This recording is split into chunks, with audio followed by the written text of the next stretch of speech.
पता नहीं किस जगह पे बैठ करके तमाशा देखने का काम कर रहे हैं। तो आपसे अनुरोध करता हूं इस बार उनको भी जनता तमाशा दिखाएगी, ऐसे उम्मीद करता हूं। और हमारे आदरणीय के वक्तव्य पे देख सकते कहना चाहूंगा कि बेशक मेरी उम्र कम है, और ना ही मेरी कोई पहचान है, लेकिन मैं अपनी उम्र से नहीं बल्कि अपने पुरखों के और बिरसा के विचारों पर और समाज के बीच में अपनी बात रखे और सगा समाज को अवगत कराएं अपने विचारों से। आदरणीय राजनारायण प्रदेश महासचिव जयस मध्य प्रदेश।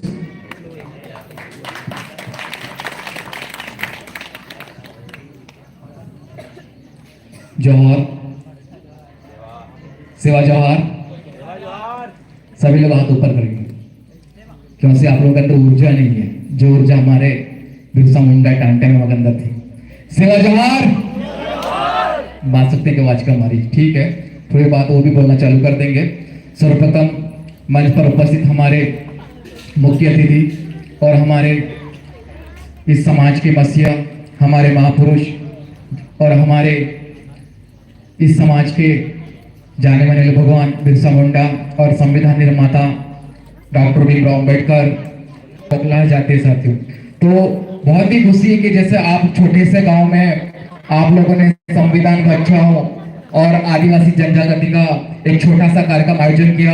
आप लोगों को पुनः मैं बहुत बहुत धन्यवाद देता हूँ, क्योंकि कि एक अगर समाज को बचाना है तो सबसे पहले संविधान को बचाना होगा।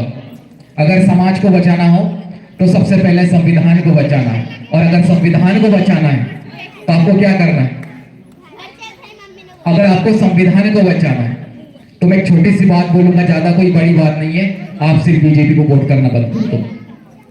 क्योंकि वर्तमान समय ऐसा है कि संविधान को बदलने की बात सिर्फ वही करते हैं, सिर्फ राजनीतिक पार्टियां कर रही है।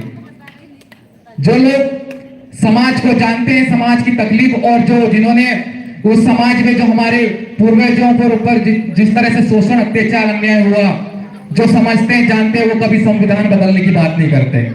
संविधान बदलने की बात शिक्षा का अधिकार सूत्रों को नहीं था, बहुजन समाज लोगों को नहीं था, क्योंकि हमें जो बड़े बड़े जो बैठे हैं, जो आर्य लोग कहते हैं, जो बाहर से आए, आपको समझना पड़ेगा कि जहां पे जो बैठे आर्य लोग जो कब्जा करके बैठे, ये सब बाहर से आए, ये बाहरी लोग आए। तो जब बात उस समय की थी जब यहाँ पर आर्य लोग आए और यहाँ पे आक्रमण की हमारे देश में, और हमारे देश में हाहाकार मची हुई थी, लोगों के ऊपर अत्याचार हो रहा था और उन्होंने हमें गुलाम बनाया था। और हमारी जो जनसंख्या थी, सबसे ज्यादा जनसंख्या होने के बाद भी हम गुलाम हो गए थे। तो क्यों गुलाम हुए थे? क्योंकि हमारे समाज के लोग ऐसे थे जिन्होंने उनके लिए दलाली का काम शुरू करना कर दिए थे, जिन्होंने चंद पैसों के लिए इस समाज को बेचना चालू कर दिए थे। धीरे धीरे हमारा समाज गुलाम होते गया, क्योंकि हमारा समाज जो शिक्षित नहीं था। लेकिन जब हमारे बीच में कैसे क्रांतिकारी महापुरुष पैदा हुए, सबसे प्रथम जो महात्मा फूले और सावित्री बाई फूले, जिन्होंने सबसे पहले इस बात हमारे इस धरती पर स्कूल की स्थापना की है, और उन्हें पढ़ाने के लिए ये बहुजन लोगों को इकट्ठा किया और पढ़ाना शुरू किए। तो उन्होंने सबसे पहले 3 या 5 लोगों को पढ़ाते थे घर के अंदर।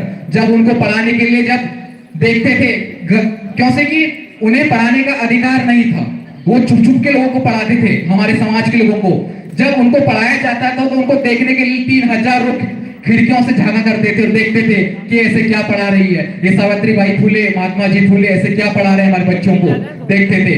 जब उन्होंने पढ़ाना शुरू किया और इन 5 बच्चों को देखने के 3000 लोग आए और देखते तो उन्हें समझ गए कि यार हमारे समाज आज उन्नति पे क्यों नहीं, हमारे समाज का विकास क्यों नहीं है, क्यों नहीं, कहीं ना कहीं शिक्षा की कमी है।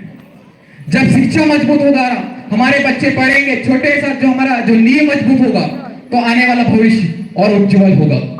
तो मैं हमारे जो ऐसे क्रांतिकारी थे जिन्होंने बहुत संघर्ष किया और उन्हें हमारी जो इस पीड़ा से, इस बेड़ियों से जो जकड़ा हुआ था, उससे छुटकारा में हमारे बहुत बड़ा योगदान था बाबा साहब अम्बेडकर का। आज उन्हीं का जन जागृति और संविधान